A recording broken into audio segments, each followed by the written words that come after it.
Майкл Уэстон, успешный предприниматель из Остина, штат Техас, неспешно шел к своему белому седану, припаркованному у обочины рядом с офисом.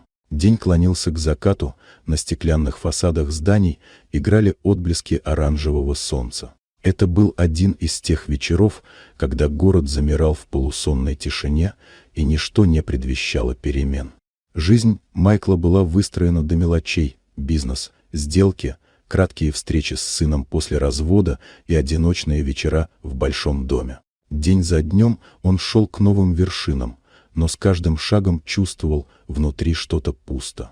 Он почти уже сел за руль, когда с тротуара раздался крик. Маленький мальчик лет 7 выбежал на проезжую часть и отчаянно махал руками. Лицо его было серьезным, в глазах страх. Майкл остановился. Мальчик подбежал, показал рукой под капот машины. Подойдя ближе и открыв капот, Майкл увидел, как среди мотора дрожит крошечный серый котенок. Он вжался в угол, испуганный и едва слышно мяукающий. Мальчик оказался прав, и если бы Майкл завел мотор, все могло закончиться трагически. Он аккуратно достал котенка, чувствуя, как в груди сжалось что-то забытое. Ребенок остался рядом, молча глядя на него. Котенок был жив, но испуган. Майкл подумал, что мог просто отнести его в приют, но почему-то не смог.